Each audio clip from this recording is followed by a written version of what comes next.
Alright guys, man, we got some new parts here in the booth. We're gonna do the cut in. I'm gonna fully paint this bumper, right? We're doing what we call a cut in, where you spray the inside of the part, you know, before you put them on the car. But what I do is I spray sealer on the whole part and base coat. And this is gonna be a pearl white, so we're gonna do white sealer, we're gonna do the white base coat. Inside the parts, we'll do the pearl, maybe one coat of pearl. And clear the inside, the back side of the door, back side of the fender. And then we'll get the parts on the car and blend the back door, paint the front door, paint the fender, blend the back door, all that good stuff, man. All right, let's get to it.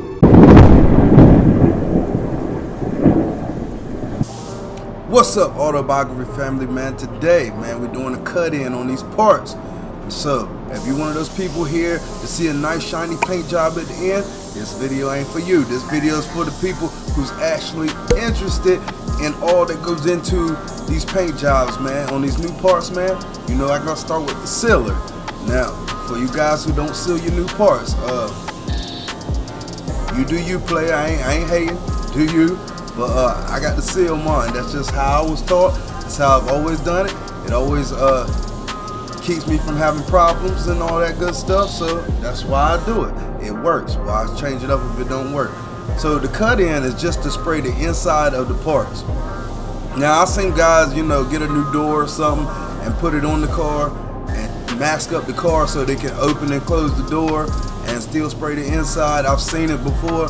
I don't like moving parts in my paint booth. When I'm painting, I want everything to stay where it's at, so I get the less trash as possible in my paint jobs, man. Now, back when I first started painting, yeah, we'll get these new parts in, spray the inside of them, put them on the car, seal it again, go through all that, trying to burn in the edge of the sealer, then go through all the painting and the clear. But old guy I was working with said, man, it's easier just to go ahead and seal the whole part and put one coat of base on the part, and then just re-sand it and don't worry about spraying that sealer again. And I started trying it and it worked, man. It worked. And then I seen Paint Society doing it one time and I was like, hey man, hey, it works. I didn't think nobody else did it like that, but it does work. Just to let you guys know, I did not seam seal this door. Now the seam sealer was done by Honda. This is a Honda door. It came in already seam sealed, so when y'all look at that seam seal job and say, man, that looks horrible, I didn't do it, man. I use tape and get the perfect straight lines with the tape and all that good stuff when I seam seal my doors. Like I told you guys before, I like to spray that sealer at high pressure, man.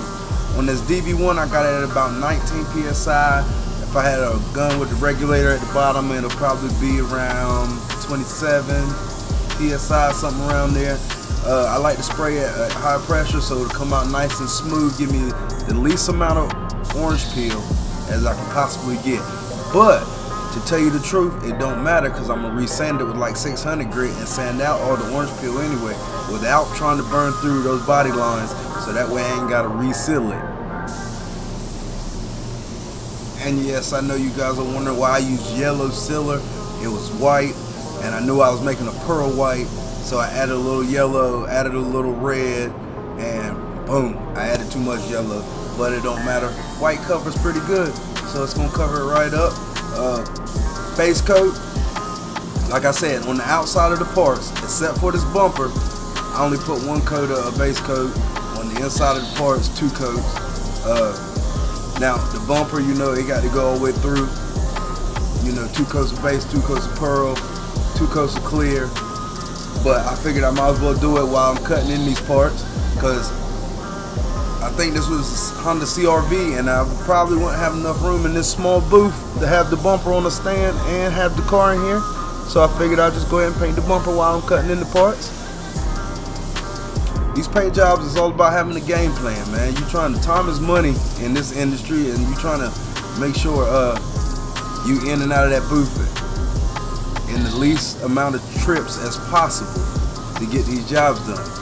Now on this Honda CR-V, this is an aluminum fender. When did Honda start making their fenders aluminum? I don't know, but this one is definitely aluminum. But it don't really matter. you still seal it and paint it the same way as you do the plastic bumpers or the steel doors, aluminum fender. They all get sealed and painted the same way. Now, if it was a raw plastic bumper, which I know Toyota sends raw plastic bumpers and some other car companies, but it's a little bit another process. You have to, prep it a little bit different, and then you have to use a adhesion promoter. But yeah, this was a prime bumper. I just sanded with 600 grit, sand the door with 400 grit, red scuff pad, sand the fender with 400 grit, red scuff pad, seal it and paint it. Simple as that. Now, at the top of this door, it's only getting one coat of base, one coat of mid coat, and one coat of clear, because it gets a chrome molding at the top of the door, and the side of the door right there gets a black molding, so it don't really get any sunlight. You want some paint there to protect it a little bit, but you ain't got to worry about no UV rays from the sunlight deteriorating the paint or anything. Now, I go heavy on that one base coat on this door, because like I said, I'm going to sand it with 600 grit again. So I go heavy, make sure I don't burn through back to that sealer. Even if I go down to the sealer, it's fine. But if I go back down to the E-coat, I'm going to reseal it, just so it don't cause any problems. But it's white, so you shouldn't see any feather edge or anything like that. But I would reseal it just in case. Alright, time for that mid coat, man. I like to do 2 coats of pearl on my bumpers and on my parts. Some people do one heavy, really wet coat, like they putting on clear coat or something.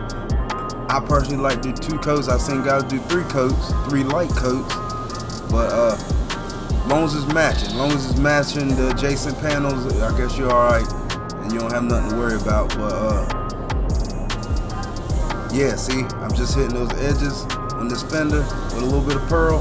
You can't really see it much anyway. One side of that fender could be under the hood, one's gonna be in between the door and the fender. You'll never really see it, even if you just left it white.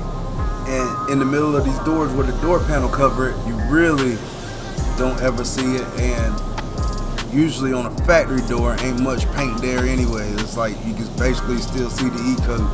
But I like to paint mine all the way. I know you're supposed to restore it back to factory, but I like a little protection on my metal, Like I said, 1 coat of pearls on the top of this door.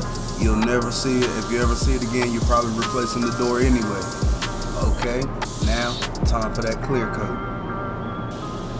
Like I said, 1 coat of clear on the fender and the inside of the door. 2 coats of clear on this bumper, but I'm only going to show you 1 coat. The first coat I put on just like the second coat, spraying with that DV1 clear gun, 1.4 tip, C2 air cap, and that usually leaves me with the perfect finish. I had a guy comment and say that most shops recommend 1.2 or 1.3 air cap, and I just want to say I don't know what other shops recommend. I've been painting for a while. I like the 1.4 on this gun. That's what I use. I match orange peel just fine on these cars. So use what you're comfortable with. That's all I got to say about it. If you're comfortable with the 1.4, the 1.3, that's what you use. Now when I'm cutting in these parts, I always use fast clear, because I want it to dry as quick as possible. I ain't really worried about it flowing out and looking the best. I want it to dry as quick as possible. That way I can put this car back together, finish painting it, and get it out of here, man. I only use slow clear when it's usually on a dark color and I want it to flow out really nice, get a real slick finish. That's when I use slow clear, but for the most part I'm using fast clear, and I'm running the booth at about 80 degrees, so everything's drying pretty quick. Make sure you like, share, and subscribe to the video, man. Leave something in the comments. If you got any questions, leave it in the comments. If you do it different, let me know how you do it. I might try it out in a video and see if I like it better. Man, I learn from different guys all the time, and I use a little bit of tricks from everybody. But that's all I got for you on this one. I see you guys on the next video. Peace.